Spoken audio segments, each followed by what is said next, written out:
Assalamualaikum warahmatullahi wabarakatuh.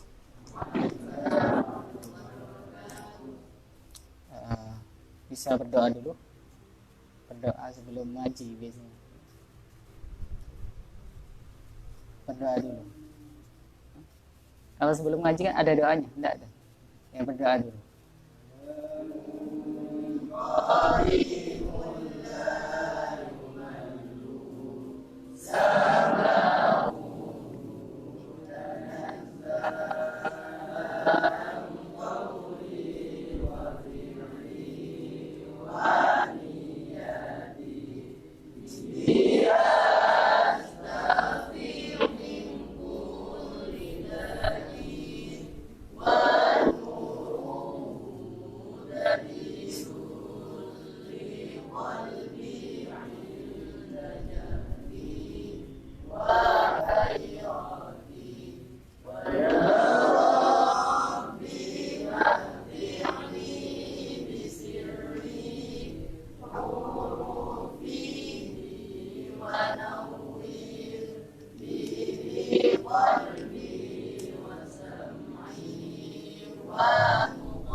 Bismillahirrahmanirrahim.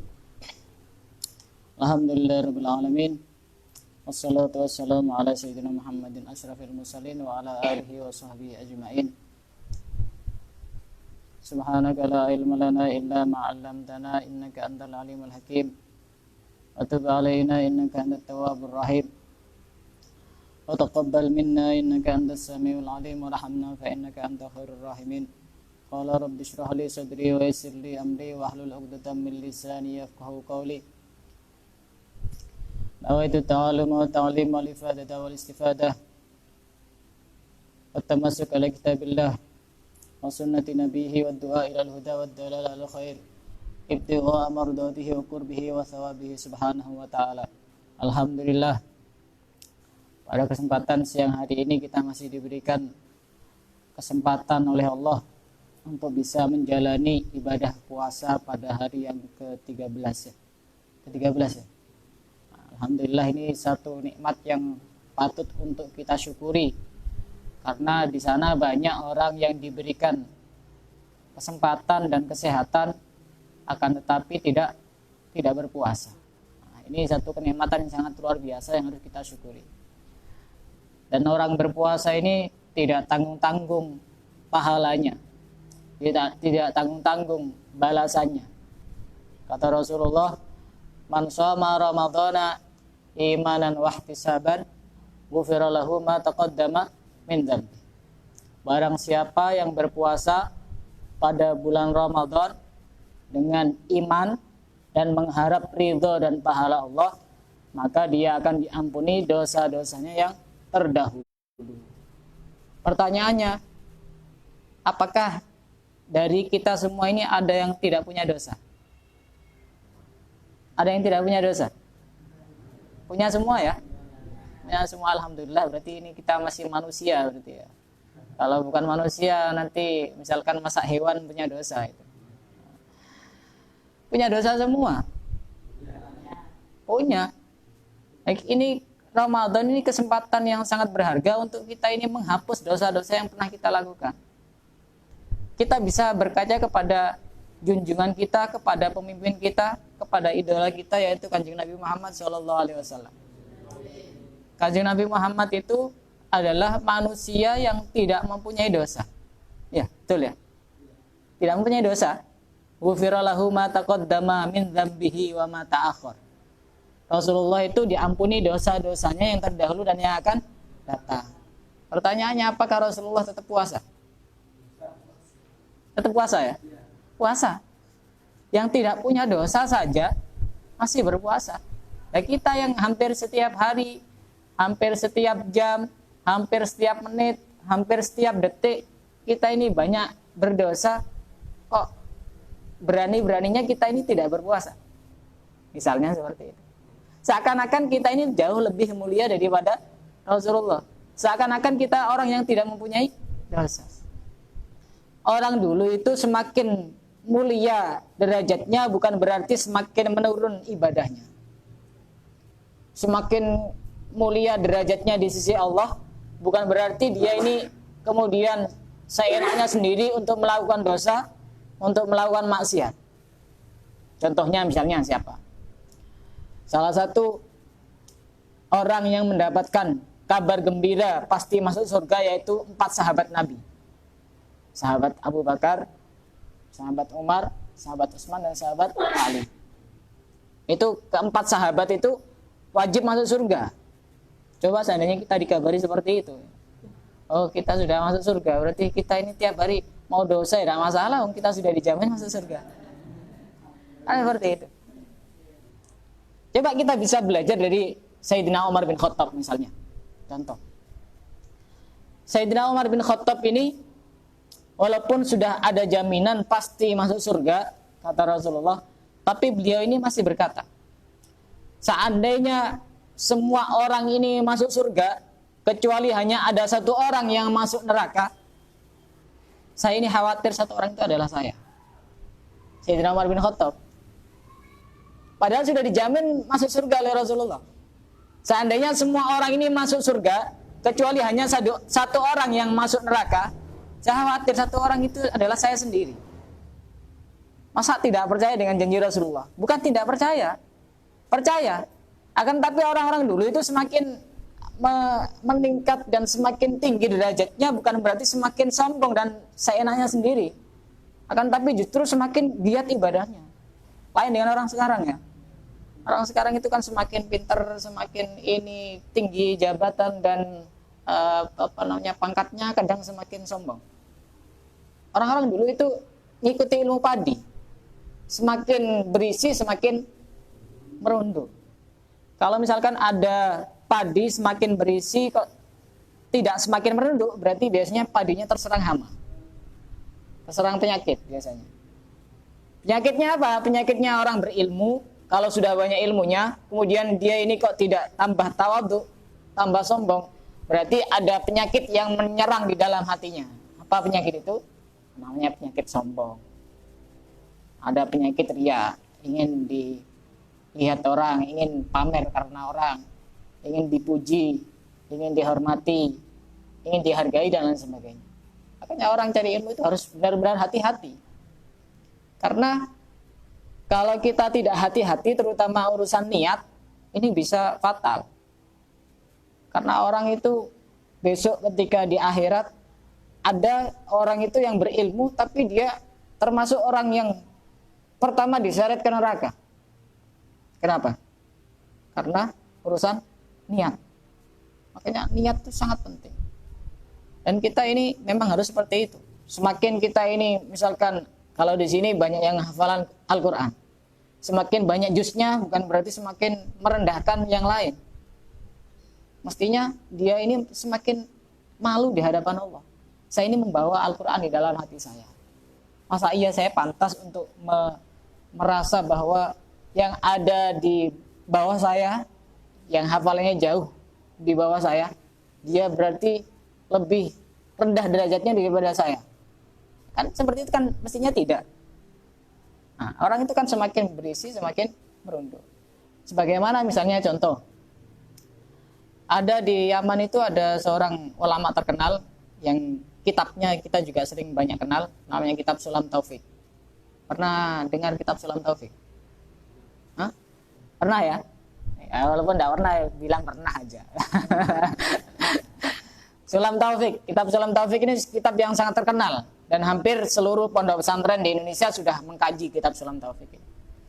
Beliau ini setiap hari wiridnya, amalannya ini, beliau namanya Al-Habib Abdullah bin Husain bin Thahir, nama pengarang kitab Salam Taufik ini. Beliau ini setiap hari wiridnya La ilaha illallah sebanyak 25.000 kali.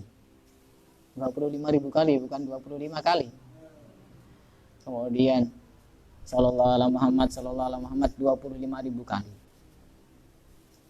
Ya Allah, ya Allah, ya Allah 25.000 kali. Astagfirullah, astagfirullah, astagfirullah. Serba 25.000 kali semua. Coba apa yang dikatakan beliau dalam salah satu syairnya, karangan beliau itu, Ya Rabbi, ma ma'ana amal wa kasbuna kulluh zalal. Wahai Tuhanku, aku tidak punya amal. Seperti itu, aku tidak punya amal. Serba 25.000. Sedangkan kita kadang karena hanya kita ini paling rajin untuk sholat tahajud, kemudian kita ini melihat teman kita yang sedang tidur, kita merasa bahwa diri kita yang paling baik sedunia. Kan seperti itu ya. Itu kan namanya penyakit itu namanya. Nah, mestinya kan tidak seperti itu. Kita tidak ada apa-apanya dibanding Habib Abdullah bin Husain bin Thahir, pengarang Salam Taufik. Wiritannya berapa kita sehari semalam coba? Ya kalau pas wiritan. Ya kalau pas di pondok, kalau pas di rumah coba. Kadang enggak wiritan. Nah, beliau ini serba 25.000 kali. Tapi masih mengaku ya Rabbi ma ma'ana amal. Wahai Tuhanku, aku tidak punya amal. Wa kasbuna kulluh zalal. Dan semua yang aku kerjakan, semua pekerjaanku adalah semuanya salah. Salah dari mana coba? Seperti itu. Masa salah? Dan bahkan saking hebatnya beliau itu, pengarang kitab Salam Taufik ini, Habib Abdullah bin Husain bin Thahir ini, makanya ilmunya manfaat. Jadi kitabnya ini dikaji hampir seluruh dunia. Ya karena barokah dari ilmunya itu. Ketawaduan dan kegigihan beliau di dalam ilmu. Di dalam mencari ilmu. Di Yaman itu rata-rata rumah orang di sana itu 2 lantai. Jarang yang satu lantai itu jarang. Rata-rata tingkat. Karena memang yang perempuan jarang keluar. Jadi rumah itu harus besar. Sehingga bisa digunakan untuk main-main di rumah itu. Tidak harus keluar yang perempuan itu. Dia ini kebetulan pengarang kitab Salam Taufik ini kamarnya ada di lantai yang atas. Lantai 2. Sedangkan kakaknya ada di lantai yang bawah. Beliau ini, Habib Abdullah bin Husain bin Thahir ini tidak berani naik ke lantai atas ketika ada kakaknya ada di bawah. Padahal secara nama lebih terkenal beliau. Coba. Tidak berani naik ke kamarnya sendiri ketika ada kakaknya ada di bawah. Sebegitu tawaduknya orang. Makanya ilmunya ini sudah menyebar luas sampai ke penjuru dunia. Termasuk salah satu karangan beliau, Habib Abdullah bin Husain bin Thahir ini, yang sering kita dengar, Ya Arhamar Rahimin, Ya Arhamar Rahimin, Farij alal muslimin. Itu karangannya beliau. Sudah berapa lama coba? Bisa sampai ke kita itu. Itu karena ilmunya manfaat. Nah, bagaimana caranya agar kita ini dapat ilmu yang manfaat? Nanti kita akan jelaskan. Insya Allah. Jadi mencari ilmu itu hukumnya wajib ya. Wajib apa sunnah? Apa haram? Apa hukumnya? Wajib ya. Jadi kalau misalkan di sini waktunya ngaji, waktunya diniyah, kemudian tidak ngaji, dosa pada dosa. Wajib itu apa pengertiannya wajib itu? Hah? Sesuatu yang apabila dikerjakan mendapatkan pahala, apabila ditinggalkan dosa. Jadi seakan-akan yang masih berstatus jadi santri itu seakan-akan kalau sudah tidak masuk ini seakan-akan biasa saja. Padahal ini kan satu kewajiban ya, cari ilmu. Kita cari ilmu di mana coba ketika tidak masuk? Ya kecuali ketika tidak masuk kita tetap cari ilmu. Cari ilmu lewat apa? Lewat HP. Kan wajib. Cari ilmu hukumnya wajib. Dan tidak ada pengecualian kepada siapapun. Siapapun wajib untuk mencari ilmu.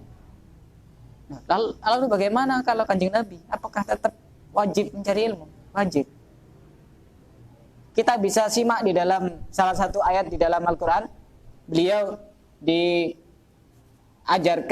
diajari oleh Allah untuk berdoa, Rabbi zidni ilma. Itu doanya Kanjeng Nabi, doanya Rasulullah. Rasulullah itu masih berdoa, wahai Tuhanku, tambahi aku ilmu. Padahal Rasulullah ini kan ilmunya paling pol. Bisa dikatakan orang yang paling pintar sedunia Rasulullah. Ilmunya sudah setinggi langit. Masih berdoa seperti itu. Ya Allah, tambahi aku ilmu. Apakah Rasulullah hanya cuma sekedar berdoa saja? Tidak mungkin Rasulullah cuma berdoa, tidak berusaha. Pasti usaha dan doa. Kepada siapa Rasulullah berguru? Kepada siapa? Pada malaikat Jibril. Malaikat Jibril dari Allah Subhanahu wa taala. Jadi itu sebegitu pentingnya. Jadi kita ini apalagi yang ilmunya hanya seujung kuku tidak ada. Maka kita ini lebih wajib untuk semakin bersungguh-sungguh di dalam mencari ilmu. Rasulullah itu masih cari ilmu. Sampai detik-detik terakhirnya masih cari ilmu Rasulullah. Kita ilmunya masih sedikit. Ya tetap wajib. Wajibnya sudah double itu sudah. Wajib. Jadi wajib itu harus dimasukkan di otaknya masing-masing. Wajib itu adalah apabila dikerjakan mendapatkan pahala, apabila ditinggalkan mendapatkan dosa. Jangan dikatakan apabila ditinggalkan tidak apa-apa. Main. Termasuk keutamaan orang mencari ilmu sebagaimana hadis Nabi Muhammad SAW, man salaka tariqan yaltamisu fihi ilman sahhalallahu lahu tariqan ilal jannah. Barang siapa yang menempuh jalan untuk mencari ilmu, maka Allah akan memudahkannya menempuh jalan menuju surga. Jadi jalan menuju surga itu ada alamatnya. Kalau pengen tahu jalan menuju surga, datang ke pondok-pondok. Nanti akan ditunjukkan di sana. Kalau kita ini pengen datang dan menuju ke surga, kemudian tidak lewat ilmu, salah alamat, bisa jadi nanti kita tersesat di hutan. Ibarat kita ini mau pergi ke satu tempat lewat hutan, kemudian tidak ada penunjuk jalan, penunjuk arah, tersesat. Penunjuk arah untuk menuju ke tempat tujuan itu namanya ilmu. Maka kalau ada orang pengen masuk surga, tapi dia ini tidak belajar, tidak cari ilmu, surganya siapa? Surganya siapa? Atau bisa jadi dia ini sudah bersusah payah, tapi tidak nyampe-nyampe.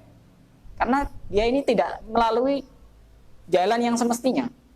Masa kereta api lewat jalan raya kan? Tidak bisa. Kira-kira bisa apa tidak bisa? Tidak bisa. Pesawat lewat jalan raya? Tidak bisa. Karena tidak sesuai dengan jalurnya.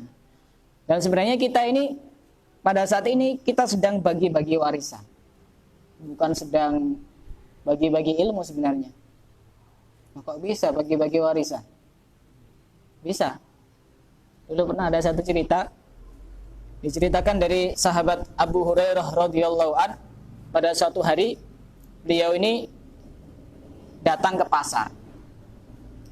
Ketika sudah nyampe di pasar, beliau yang bernama Abu Hurairah itu berdiri di depan pasar, kemudian sambil berkata kepada orang-orang yang ada di pasar pada saat itu, wahai orang-orang yang ada di pasar, kenapa kalian di sini? Di sana ada orang bagi-bagi warisan. Kenapa kalian di sini? Akhirnya orang-orang ini cepet-cepetan pergi, sudah ditunjukkan di alamatnya. Warisannya ada di sana, dibagi. Cepet-cepetan orang-orang di pasar. Urusan dunia ini kan seperti itu ya.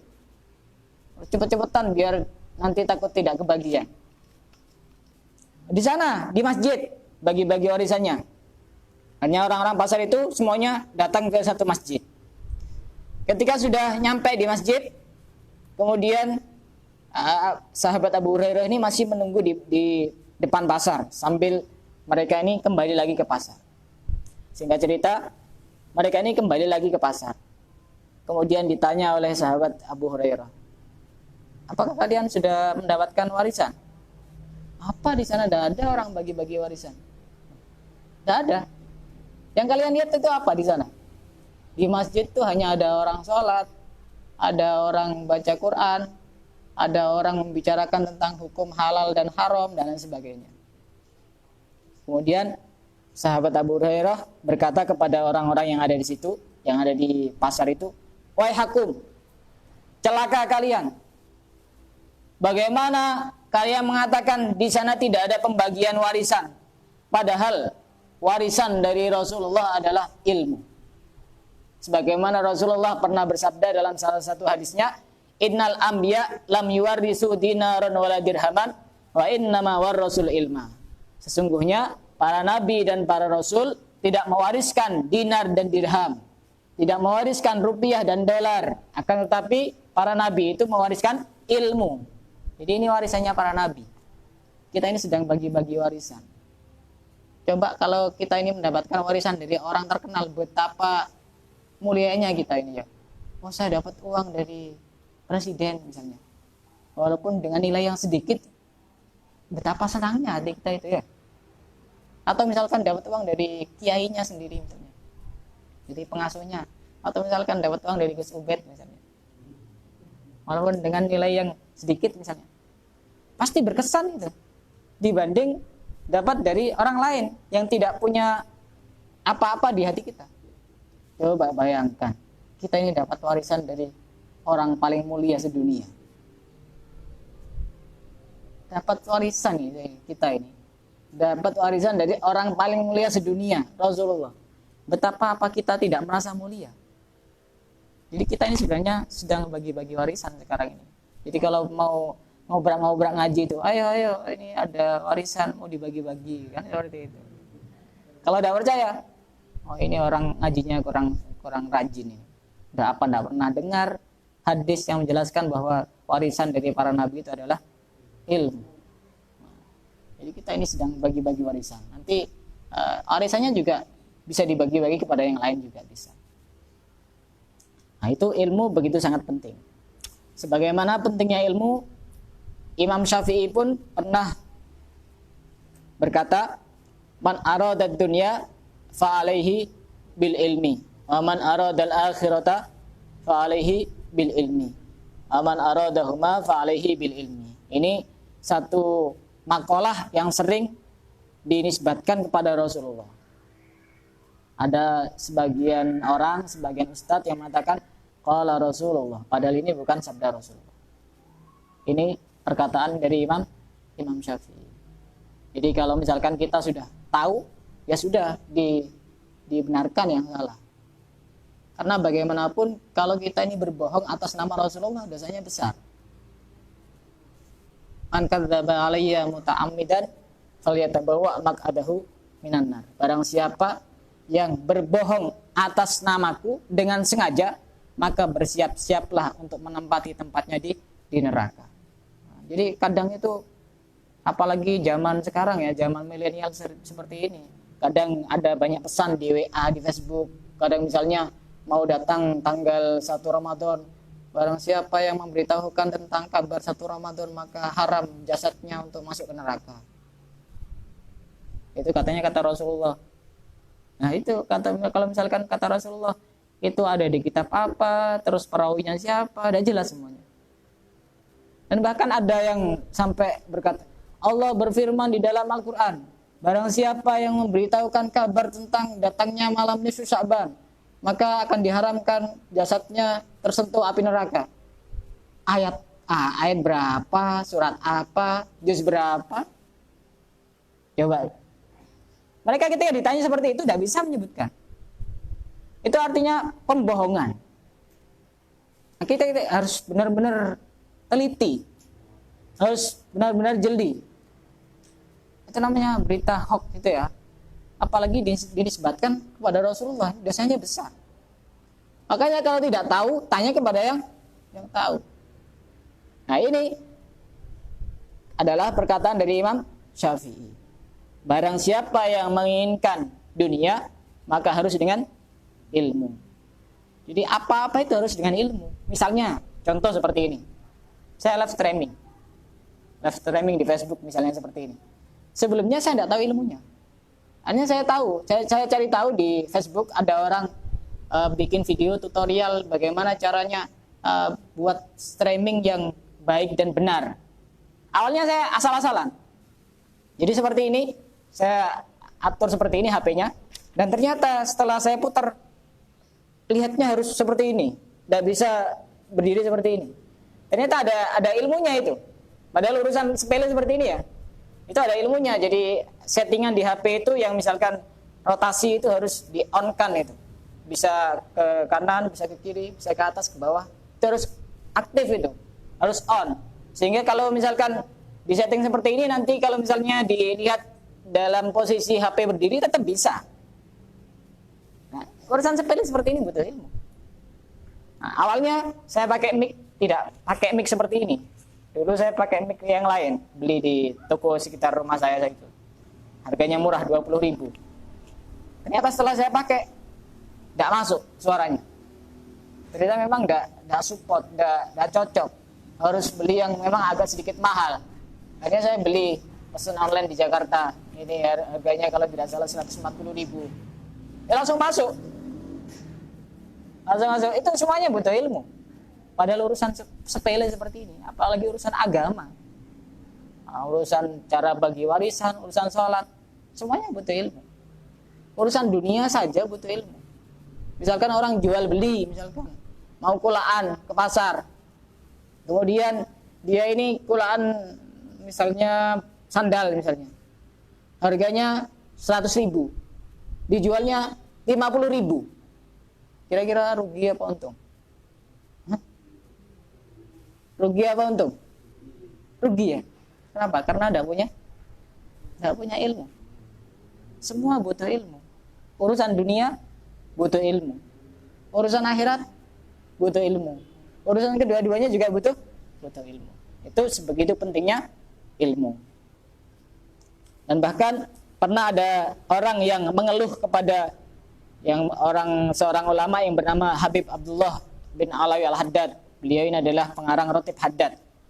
Dia ada orang bertamu kepada beliau sambil mengeluhkan, wahai Habib, rezeki saya itu sedikit, rezeki saya tidak lancar. Apa yang dikatakan oleh Habib Abdullah bin Alawi Al-Haddad? Ihmil kitabaka watlubil ilma. Bawa kitabmu, cari ilmu. Itu artinya orang cari ilmu itu juga salah satu cara agar rezekinya menjadi lancar. Karena Allah sendiri itu sudah menanggung rezeki semua orang. Di Al-Quran sudah jelas ya. Wa ma min dabbatin fil ardi illa 'alallahi rizquha. Betul ya. Betul ya, juz berapa, ayat berapa saya tidak tahu itu. Surat apa saya tidak tahu. Itu artinya semua orang itu ditanggung rezekinya oleh Allah. Akan tapi ada perlakuan khusus dari Allah, khusus bagi orang yang berilmu, orang yang sedang mencari ilmu. Artinya dia mendapatkan bonus. Ibarat orang itu kerja, dia sudah mendapatkan gaji, kemudian dia mendapatkan gaji tambahan. Orang cari ilmu juga seperti itu. Dia sudah mendapatkan rezeki dari Allah, dikasih rezeki, tapi karena dia ini sedang mencari ilmu, dikasih rezeki tambahan. Makanya tidak perlu khawatir. Kadang orang tua itu masih mikir-mikir mondokkan anaknya karena masih berpikir nanti anak saya makan apa. Ya makan nasi, makan apa? Masa makan batu, ya makan nasi. Kalau orang tuanya yakin, ada terus. Rezeki itu ada terus. Yang penting yakin. Lihat cicak. Tahu cicak? Cicak itu makanannya apa? Nyamuk ya? Coba dipikir secara akal ya. Kok bisa hewan itu lengket ya, melata apa namanya? Merayap. Hewan merayap, kok makanannya hewan yang terbang? Coba secara akal. Masuk akal apa enggak itu?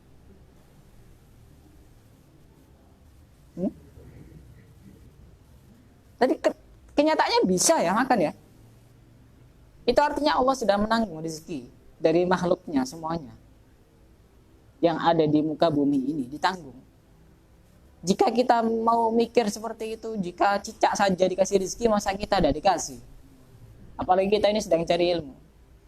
Orang kafir saja yang tidak nyembah, yang tidak ibadah, yang tidak sholat, yang tidak puasa, dikasih rezeki sama Allah. Apalagi kita yang sudah jelas-jelas Islam, sudah jelas-jelas sholat, sudah jelas-jelas puasa, pasti dikasih. Yang penting yakin.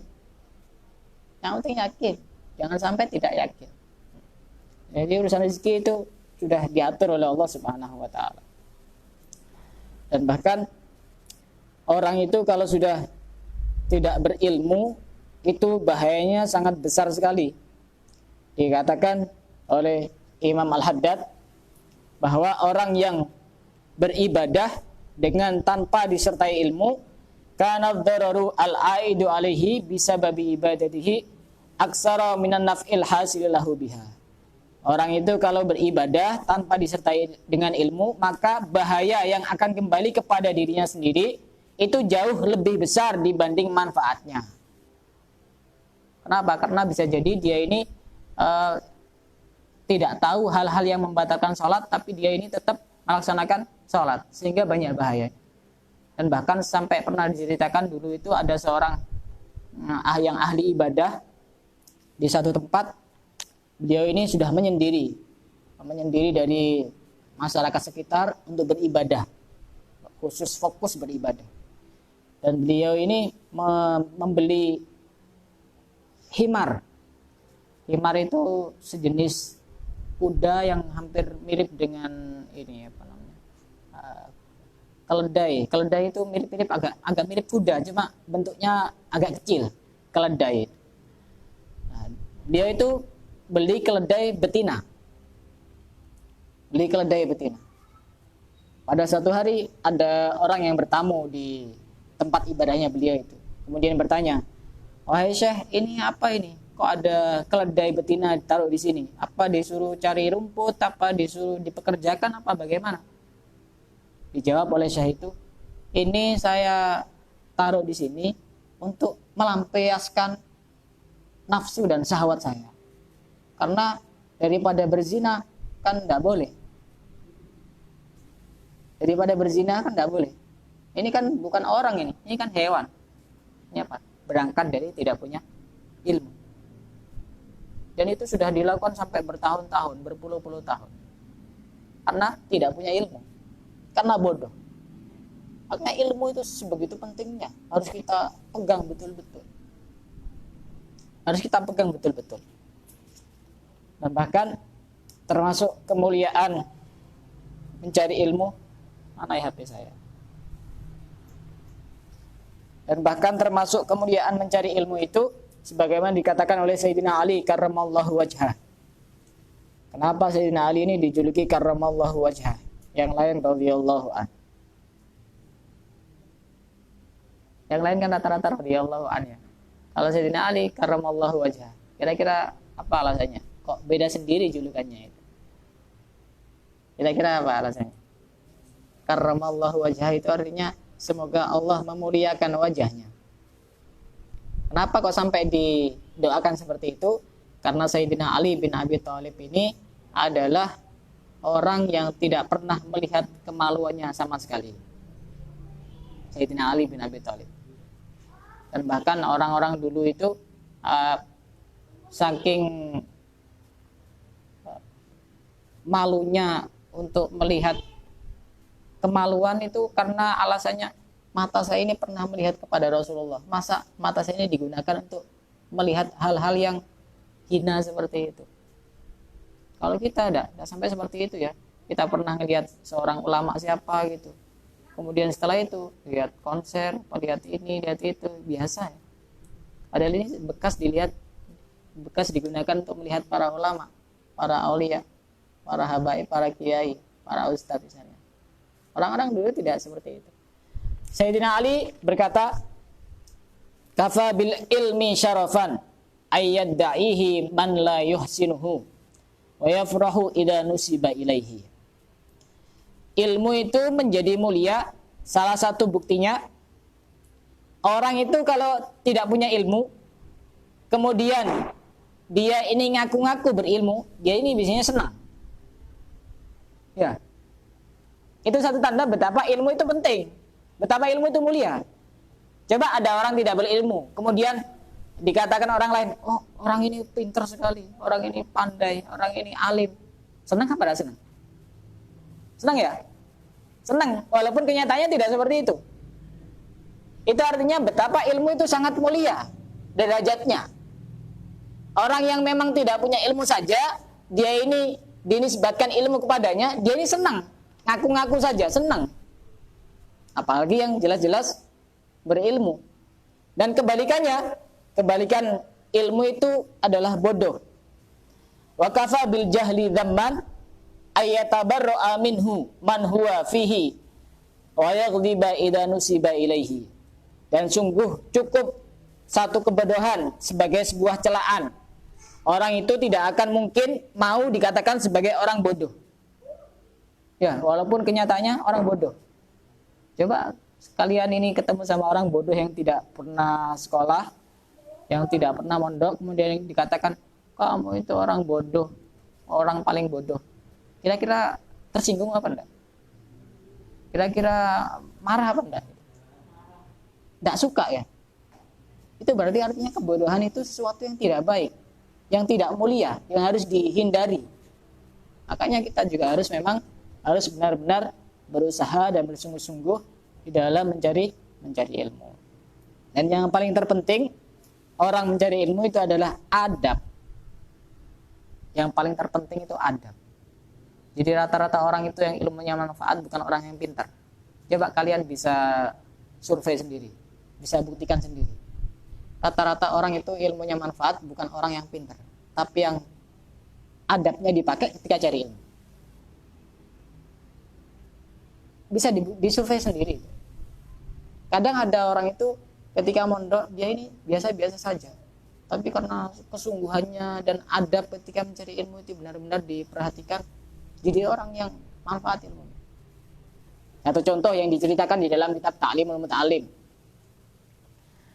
Dulu itu ada dua santri yang sama-sama mondok di pondok yang sama, dengan guru yang sama, dengan kitab yang sama, di kelas yang sama. Tapi ketika dua santri ini pulang, ternyata hasilnya tidak sama.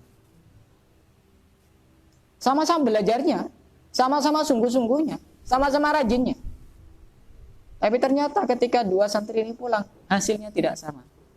Setelah ditelusuri, satunya ini yang berhasil ini karena setiap kali belajar, dia ini menghadap kiblat.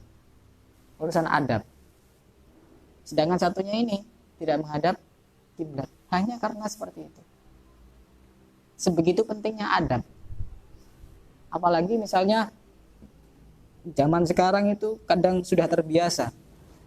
Kalau misalkan ada di satu kelas gurunya kosong, kursinya juga nganggur. Kira-kira apa yang dilakukan oleh murid-muridnya? Hah? Maju duduk di kursi ya? Ya. Itu kira-kira punya adab apa tidak punya adab? Sepintar apapun orang itu, kalau ketika mencari ilmu itu adabnya tidak dipakai, kemanfaatannya sedikit. Dan bisa kita lihat bersama, misalnya contoh, dulu itu pernah ada orang Banyuwangi mondok di Bangkalan, Madura. Dan dia ini masih kecil ketika mondok, masih usia SD. Kemudian karena dia ini masih kecil, Kiai Khalil ini sebagai pengasuhnya, Kiai Khalil Bangkalan, itu masih kasihan anak ini disuruh ngaji, sehingga kemudian dikasih satu tugas. Kamu mulai saat ini tidak usah ngaji dulu. Saya kasih tugas untuk menjaga pohon mangga saya yang ada di depan rumah ini. Nanti kalau ada daun-daunnya jatuh, nanti diambil, dibersihkan. Akhirnya itu dikerjakan oleh santri itu. Dan kemudian pada satu hari ada hujan begitu sangat deras dan angin sangat lebat. Dan kemudian Kiai Khalil ini dari kejauhan kok ngelihat ada anak kecil ada di bawah pohon mangga, itu siapa itu? Setelah dilihat ternyata santrinya yang dulu dikasih tugas itu. Akhirnya dipanggil. Sini kamu. Oh, kenapa kamu kok di sini hujan-hujan? Kok tidak di kamar saja? Ya karena menjalankan tugas dari guru, menjalankan tugas panjenengan. Kyai Khalil akhirnya terketuk hatinya. Betapa taatnya si santri yang baru ini. Sehingga kemudian orang-orang dulu ya, jangan ditiru kalau sekarang. Sehingga kemudian Kyai Khalil jadi, kalau saya bukan kelasnya Kyai Khalil. Sehingga kemudian santrinya ini suruh buka mulutnya. Kemudian diludahi sama Kyai Khalil. Diludahi. Sudah, kamu ini tidak usah mondok. Kamu pulang. Nanti kamu sudah bawa ilmu saya dari sini. Akhirnya santrinya kebingungan. Tidak ngaji, tidak mondok, suruh pulang. Ya karena taat dengan gurunya, ya dilaksanakan. Sehingga kemudian akhirnya santri itu terkuak namanya menjadi seorang kiai terkenal di Banyuwangi, namanya Kiai Abbas. Punya santri ribuan.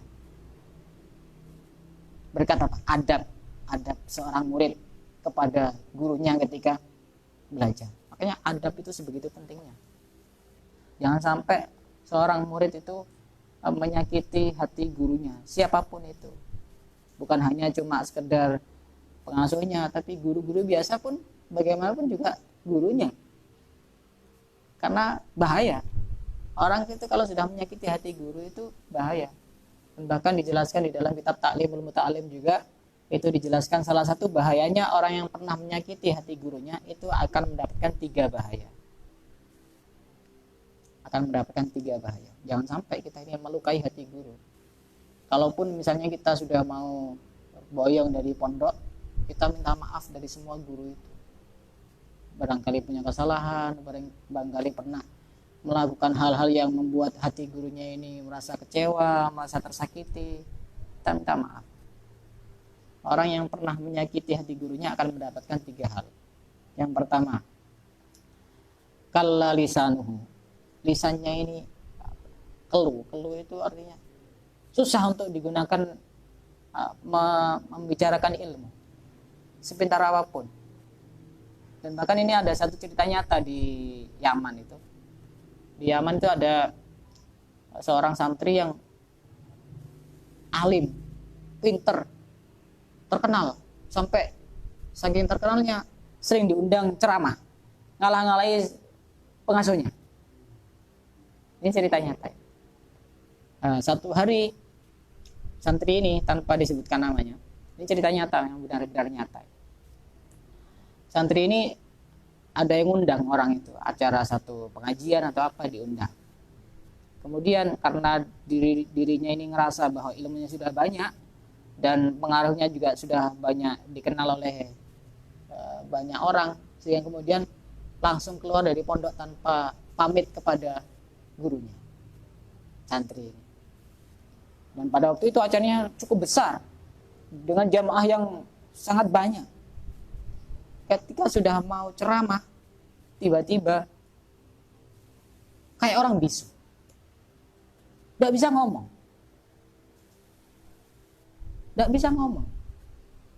kayak orang bisu itu tidak bisa ngomong, sudah diam aja. Akhirnya nangis santri. Kemudian pulang balik ke pondok. Setelah balik ke pondok, ketemu dengan gurunya, dengan pengasuhnya. Kemudian pengasuhnya ini karena beliaunya ini sudah tahu isi hati muridnya, langsung ditegur.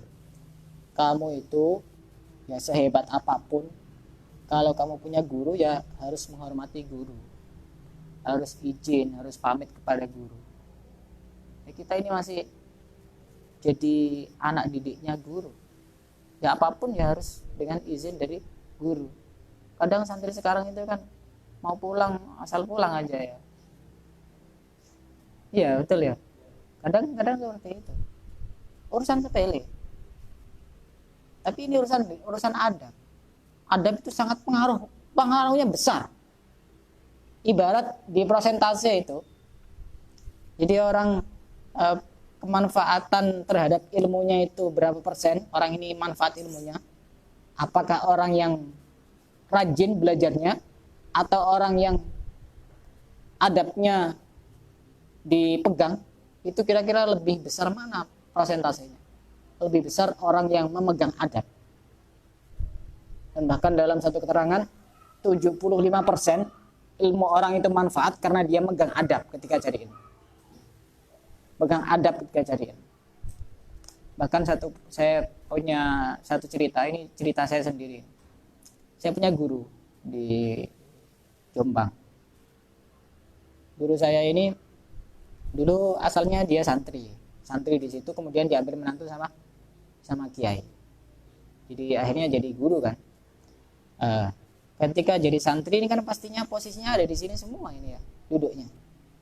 Tapi kalau jadi guru posisinya kan di sini. Pada saat itu beliau ini sudah diambil menantu sama kiai, sehingga kemudian beliau ini mau tidak mau harus ngajar di sekolah dan di pondok. Tapi saya tidak pernah satu kali pun melihat beliau ini ketika ngajar ini duduk di kursi guru. Padahal beliau guru itu. Tidak pernah melihat satu kali pun duduk di kursi guru. Ketika saya tanya kepada beberapa santri, beliau ini punya prinsip, ini adalah kursi guru saya dulu. Padahal sekarang beliaunya sudah jadi guru dan bahkan jadi pengasuh. Santrinya banyak. Dan bahkan anaknya banyak yang keluar negeri banyak. Tapi masih seperti itu, begitu menjaga adabnya kepada ilmu itu. Coba santri sekarang. Jadi adab itu sangat penting. Jangan cuma yang penting saya belajar. Adabnya tidak diperhatikan. Susah untuk mendapatkan ilmu yang manfaat. Bahkan Imam Malik ini pernah berpesan kepada muridnya bernama Imam Syafi'i. Imam Malik ini pernah berpesan kepada Imam Syafi'i, ij'al ilmaka milhan wa adabaka daqiqan. Jadikan ilmumu seperti garam dan adabmu seperti tepung. Maksudnya bagaimana? Orang dulu itu kalau mau buat roti, karena makanan pokoknya orang dulu itu roti, itu kan bahan dasarnya garam dan tepung ya. Betul ya? Orang buat roti itu masa pasir? Orang buat roti kan bahan dasarnya tepung sama garam ya. Bahan yang paling dasar kan, tepung sama garam. Nah, kira-kira antara tepung dengan garam itu lebih banyak mana? Kalau mau buat roti, lebih banyak tepungnya ya. Makanya Imam Malik ini berpesan kepada Imam Syafi'i, wahai Imam Syafi'i, jadikan ilmumu seperti garam, adabmu seperti tepung. Antara ilmu dengan adab lebih banyak mana? Adab. Ilmu itu penting, tapi adab jauh lebih penting. Jadi misalkan ya bisa dibuktikan sendirilah. Misalnya orang yang belajar dalam keadaan punya wudu dengan orang yang belajar dengan tidak punya wudu. Ini urusan adab.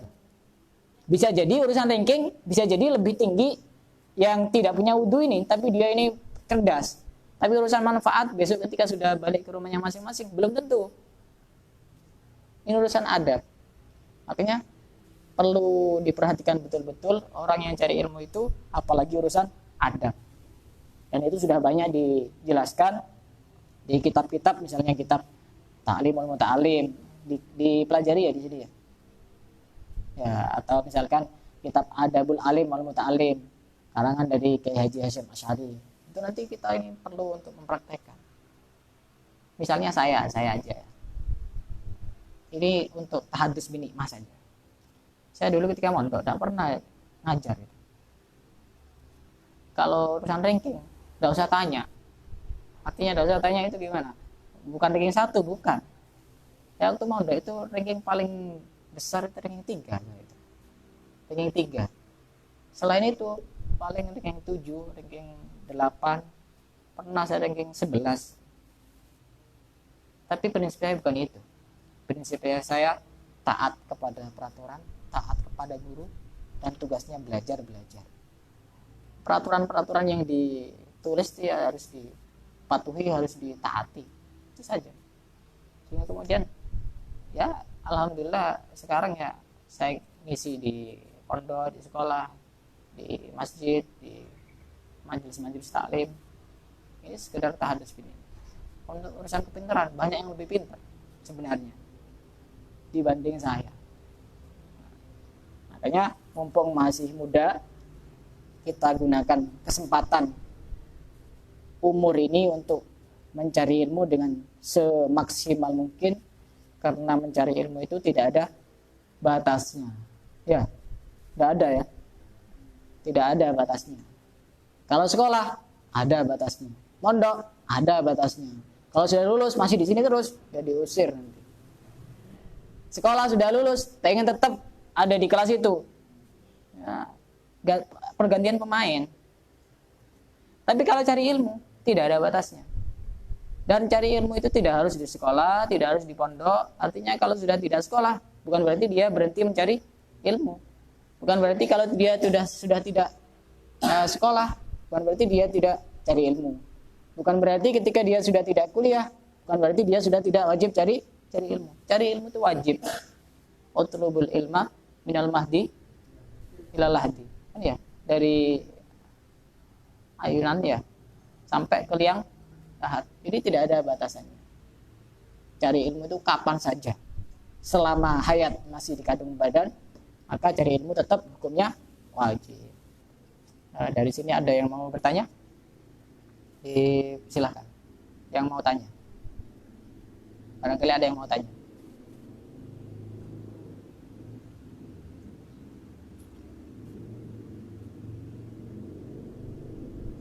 Ada yang mau tanya? Jarang-jarang ketemu sama saya. Iya, ya Ustaz. Oh, ini yang tanya langsung pengasuhnya ini.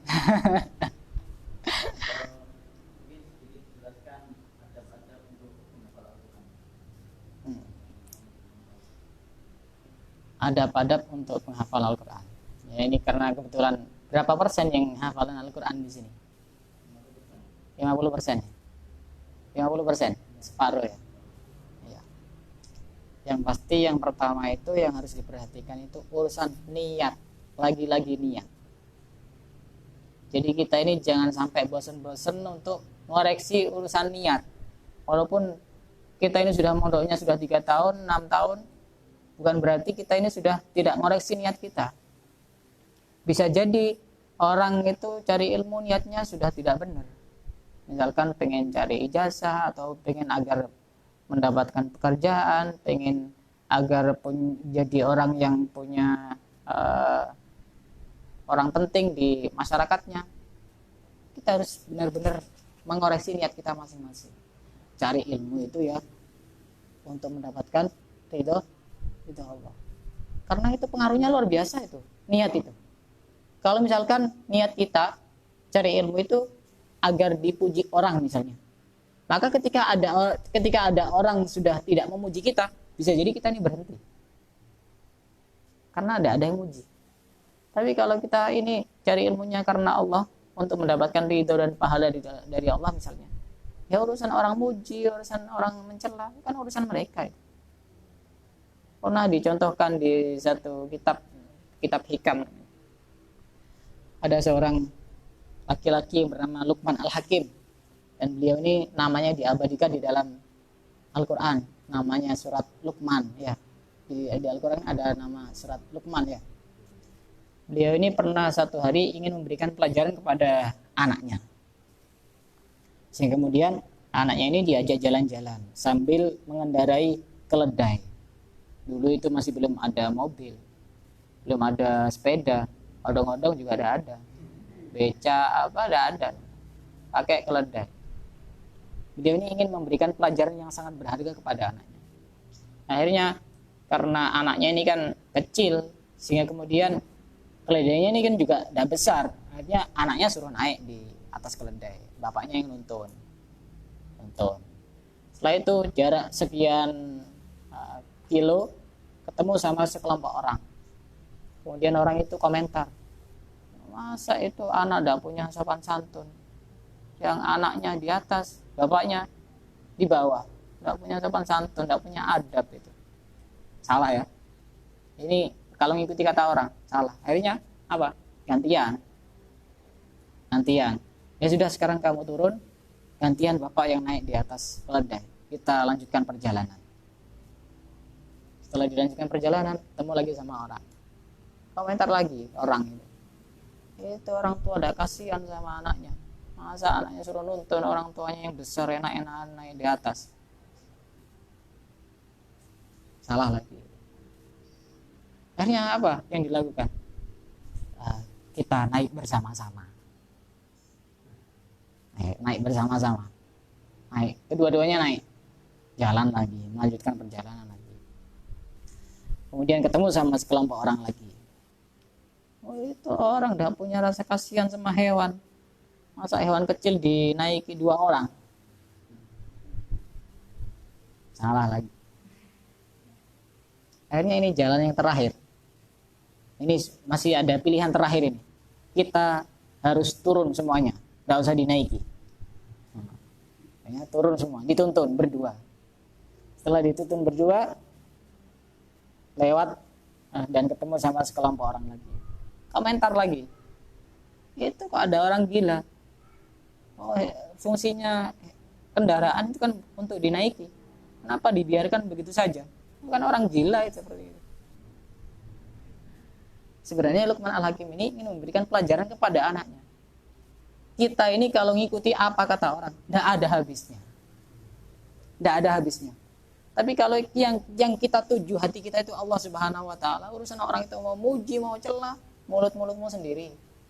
Mulutmu harimaumu. Iya. Tidak ada habisnya. Kita sudah melakukan ini, masih salah lagi. Sudah dirubah, tetap lagi katakan salah. Benarnya kapan? Yang penting kita ini tujuannya fokus. Tujuan kita lillahi ta'ala. Urusan orang mau memuji, mencela, ya urusan mereka. Itu yang pertama. Niat, harus meluruskan niat. Niat semata-mata ingin mendapatkan ridho dan pahala dari Allah. Yang kedua, adab bagi orang membaca Al-Quran itu adalah dia ini ketika membaca Al-Quran atau ketika menghafalkan Al-Quran, matanya ini fokus kepada Al-Qurannya, jangan toleh-toleh ke kanan ke kiri. Adab yang saya jelaskan ini ada di dalam kitab An-Nasaihud Diniyah. Kenapa? Karena kita ini sedang membaca surat dari Allah. Coba bayangkan seandainya kita ini dapat kiriman surat dari pacar kita. Sebisa mungkin kita ini kadang ini gimana caranya agar tidak ada yang tahu. Dan kita ini bisa khusyuk baca itu. Sehingga bisa meresapi dan menghayati. Nah, kita ini kan sedang membaca surat dari Allah Subhanahu wa taala. Jadi harus fokus. Baik membaca maupun menghafalkan. Sama. Ada.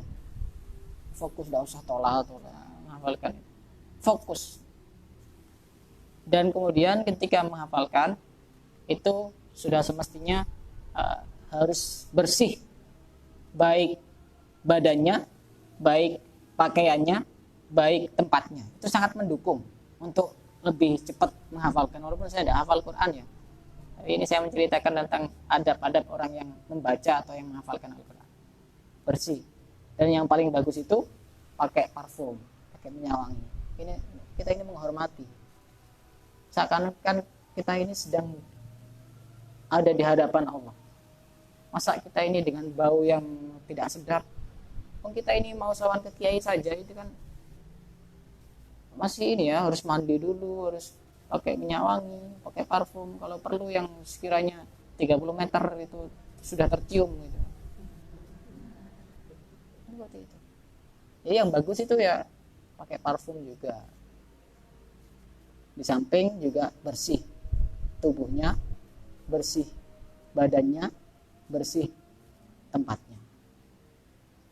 Dan juga yang paling terpenting, orang menghafalkan Al-Quran atau membaca Al-Quran itu bisa mengerti dan memahami isi dari kandungan Al-Quran sesuai dengan kemampuannya masing-masing. Karena memang Al-Quran itu diturunkan yadabbaru, yadabbaru ayati, untuk agar kita mentadabburi. Karena dengan begitu kita ini lebih bisa untuk meresapi dan mengamalkan isi dari Al-Quran. Jangan sampai kita ini menjadi orang yang rajin membaca Al-Quran tapi juga rajin bermaksiat. Itu artinya Al-Quran tidak berpengaruh apa-apa di dalam hatinya. Al-Quran melarang untuk berzina, ya kita tidak berzina. Bahkan ada di satu tempat itu pernah ada perlombaan di tempat prostitusi, tempat pelacuran itu perlombaan qiraah, yang pesertanya itu semuanya pelacur, PSK. Nah, ayat yang dibaca apa? Wala taqrabuz zina, jangan mendekati zina. Setelah perlombaan, itu artinya dia ini cuma membaca tapi tidak mengamalkan. Makanya kita ini perlu untuk takut dengan satu hadis yang menyebutkan rubba qari'il Qur'an wal Qur'anu yal'anu. Banyak dari orang yang rajin membaca Al-Quran atau orang yang menghafalkan Al-Quran, akan tapi Quran justru melaknat dia. Ya karena apa? Karena dia ini di samping tidak tahu isi kandungannya, sehingga dia ini menerjang apa-apa yang dilarang oleh Al-Quran. Zina kan haram ya? Masa ada haram? Haram ya zina ya? Haram berzina. Kadang ada orang itu ini ya, punya alasan. Di Al-Quran kan jangan mendekati zina. Yang tidak boleh itu kan mendekati. Kalau berzina kan tidak apa-apa. Nah katanya seperti itu. Kayak orang itu kan mau naik kereta api, kalau deket-deket tidak boleh, nanti bahaya. Tapi kalau langsung masuk tidak apa-apa. Bukan seperti itu. Pemahaman yang salah. Lagi-lagi karena tidak punya ilmu. Dekat saja tidak boleh, apalagi berzina. Mestinya seperti itu. Termasuk hal-hal yang bisa mendekatkan seseorang kepada berzinaan apa? Ya janjian, kemudian ketemuan, pacar-pacaran. Itu kan semuanya mengarah kepada perzinaan.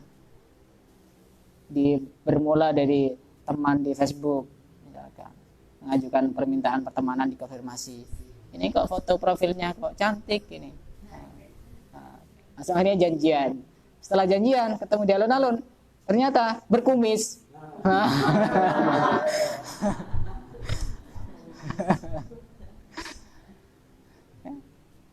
Ya, mestinya orang yang rajin membaca Al-Quran, orang yang hafal Al-Quran itu harus tidak sama dengan yang lain. Adabnya seperti itu. Yang lain yang tidak pernah membaca Al-Quran, setiap harinya kebiasaannya suka membicarakan kejelekan orang lain.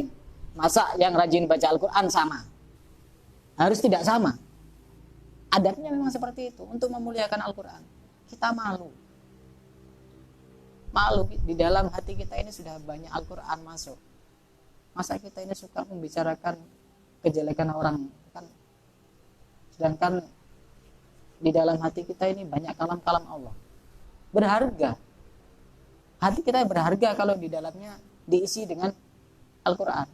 Saya pernah dengar satu cerita di daerah luar Jawa kalau tidak salah. Ada itu akik dijual dengan harga 1 miliar. Akik seperti apa itu? Akik itu ternyata di dalamnya ada tulisan Allah. Itu dijual 1 miliar. Padahal itu benda mati, bukan manusia. Tapi sebegitu mahalnya, sebegitu berharganya, karena hanya ada tulisan Allah di dalam akik itu. Lalu bagaimana dengan orang yang hatinya memang sudah terukir nama Allah dengan dzikir-dzikir, dengan sering membaca Al-Quran, dengan sering menghafalkan Al-Quran? Orang itu jauh lebih mahal. Harganya bukan cuma 1 miliar, tidak bisa dibeli dengan uang. Nah, kita ini orang yang beruntung kalau orang yang sudah diberikan kesempatan untuk menghafalkan Al-Quran, jangan sampai merendahkan kemuliaan itu sendiri dengan suka merendahkan orang lain. Sebenarnya banyak adab-adab dari orang yang membaca Al-Quran. Yaitu tadi meluruskan niat, kemudian ketika membaca atau menghafalkan Al-Quran, badan, baju, tempat, harus bersih, dan kalau bisa pakai minyak wangi. Kemudian tidak toleh ke kanan ke kiri, fokus. Kemudian harus ada bedanya antara orang yang rajin baca Quran dengan orang yang tidak pernah baca Quran, antara orang yang hafal Quran dengan orang yang tidak hafal Quran. Orang yang tidak hafal Quran rajin tahajud, orang yang hafal Quran tidak pernah tahajud. Kira-kira lebih mulia mana sebenarnya itu? Harus ada bedanya, harus ada perbedaan yang menonjol. Orang yang rajin baca Quran dengan orang yang tidak pernah baca Quran. Dan yang tadi itu berikutnya, apa tadi itu? Sebenarnya saya pada waktu 3 hari atau 4 hari yang lalu saya mengadakan kajian di rumah saya sendiri, judulnya Adab Orang Membaca Al-Quran. Nah, itu sebenarnya ada, bisa disimak di FB saya, itu lengkap, itu durasi 1 jam kalau tidak salah. Itu khusus menjelaskan adab-adab orang membaca dan menghafalkan Al-Quran. Ini yang saya cuplik hanya beberapa saja, ada 5 itu. Insya Allah nanti kalau misalkan ada kesempatan nanti bisa dicari sendiri itu. Kira-kira seperti itu, Ustaz.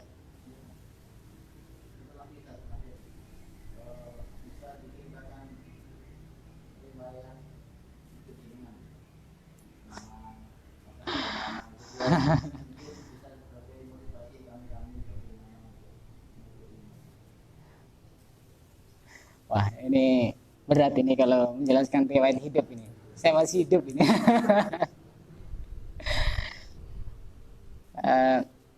Saya nama saya. Asli Bojonegoro.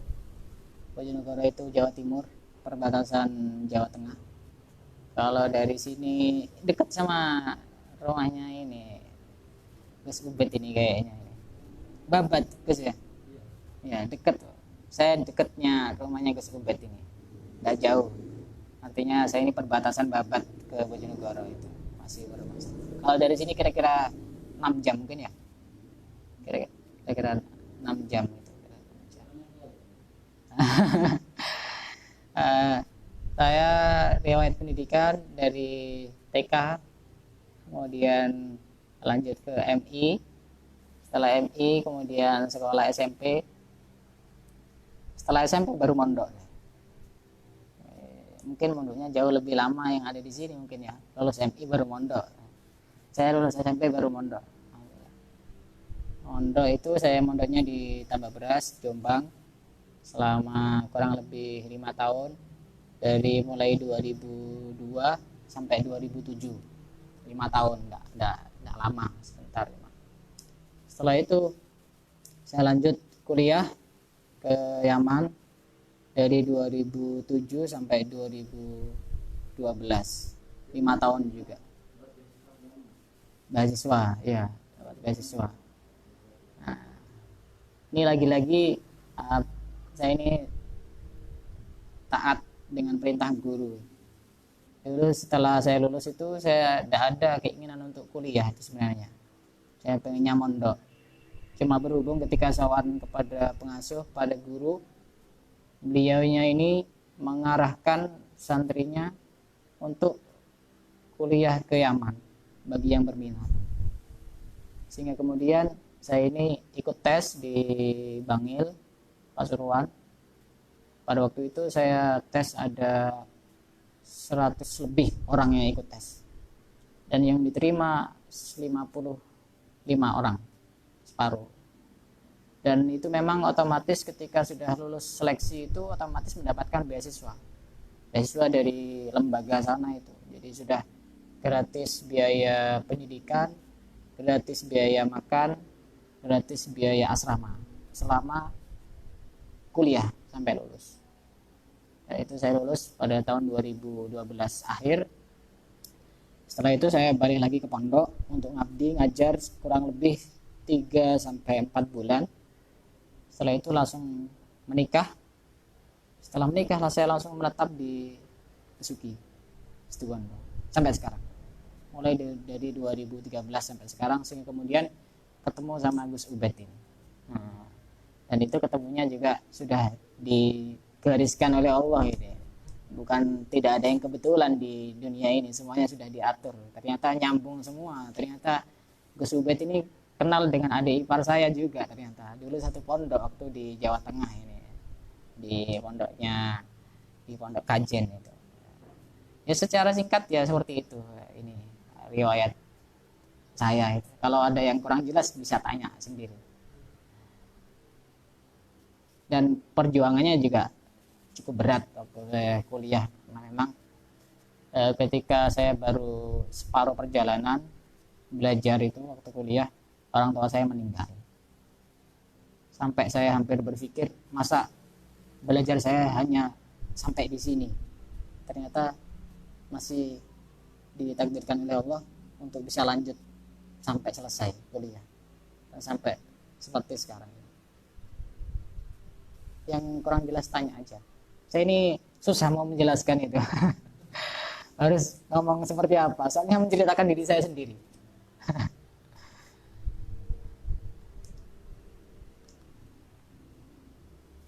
Kira-kira cukup ya? Lebih dari 1 jam kayaknya.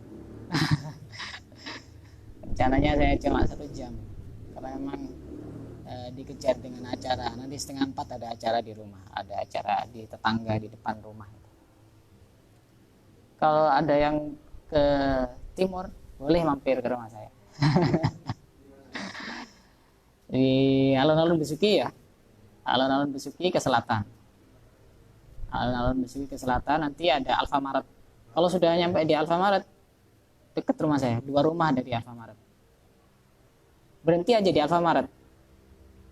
Nanti saya jemput pakai jalan kaki aja. Gampang kok, ada Alfamaret, itu bukan punya saya tapi banyak orang. Ya Besuki lah, dekat alun-alun. Kalau misalkan mau ke rumah saya, ya di alun-alun juga tidak apa-apa. Tinggal telepon atau SMS atau WA, dijemput sama saya.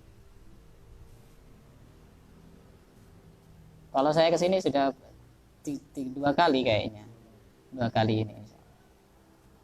Ini karena memang baru sempat sekarang ini Gus untuk kesini, karena memang dari kemarin santri masih belum pulang. Tadi pagi baru pulang, sehingga baru sempat untuk kesini. Kemarin masih ngisi setiap hari. Sudah cukup ya? Ada yang mau ditanyakan? Cukup ya? Ya, silakan.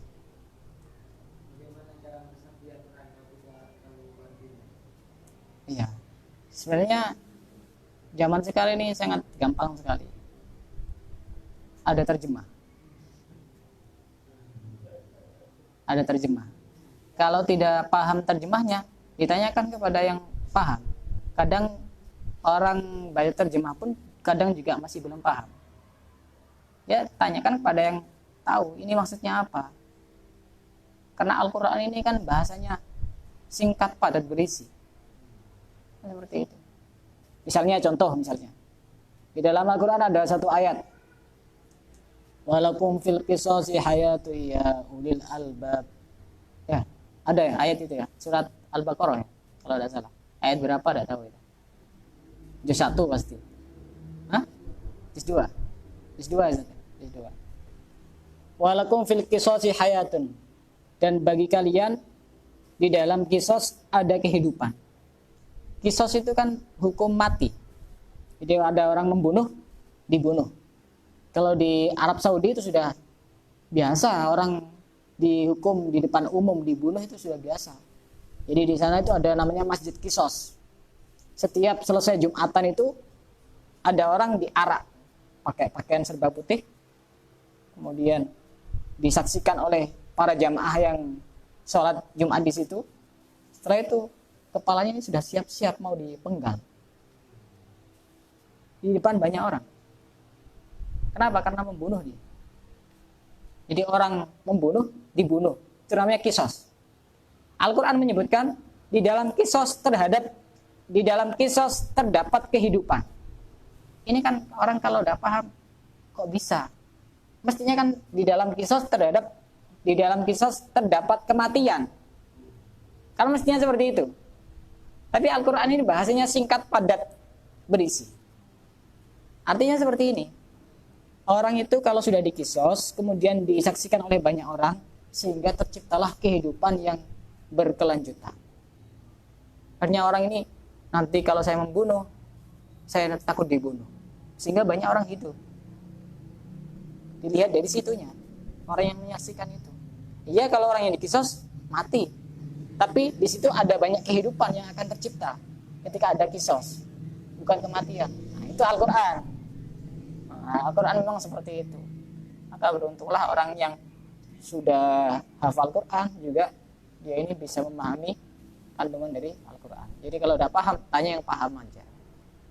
Kalau masih belum paham, tetap mendapatkan pahala. Itu enaknya orang baca Quran, enaknya orang hafal Quran, kan ya? Paham tidak paham, dapat pahala. Kalau baca WA-nya pacar, paham tidak paham, tidak dapat pahala kayaknya. Jadi, nanti saya harus paham, nanti khawatir tidak dapat pahala. Ya enggak juga, ya enggak sampai seperti itu. Al-Quran, paham tidak paham, dapat pahala. Setiap satu huruf mendapatkan 10 kebaikan. Alif Lam Mim mendapatkan 30 kebaikan. Apalagi membacanya pada waktu bulan Ramadan, pahalanya dilipat gandakan. Ibadah sunnah pahalanya seperti ibadah wajib. Ibadah wajib pahalanya seperti melakukan 70 kali ibadah wajib. Kurang apa Gusti Allah itu sayangnya kepada kita itu. Allah itu begitu perhatian sama kita, tapi kita ini tidak mau mendekat kepada Allah. Allah itu terlalu dekat dengan kita, tapi kita yang sering menjauh. Di Al-Quran sudah dijelaskan, wa nahnu aqrabu ilaihi min hablil warid. Allah itu lebih dekat daripada urat nadi kita masing-masing. Kadang kita ini lebih suka cari yang jauh, padahal ada yang lebih dekat. Punya masalah galau, tulis di Facebook, curhat. Nggak curhat dulu kepada Allah. Ada yang dekat, cari yang jauh, apalagi dibaca oleh orang yang tidak kenal. Ini kan siapa coba, berapa persen yang mau membantu tentang kegalauan kita di Facebook itu coba? Ada Allah yang dekat, kenapa cari yang jauh? Kepada Allah dulu. Kalau Allah sudah menutup pintu pertolongan, siapa yang bisa membuka coba? Kan susah. Jadi Allah dulu. Urusan orang lain itu cuma sekedar perantara. Yang penting kita sudah minta Allah kepada Allah dulu. Cukup ya? Itu aja ya. Wallahu a'lam bishawab. Ditutup dengan doa dulu. Biasanya doa setelah selesai ngaji itu. Doa apa itu? Berdoa dulu. Ayo berdoa dulu. Enggak, ini doa setelah.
Assalamualaikum warahmatullahi wabarakatuh.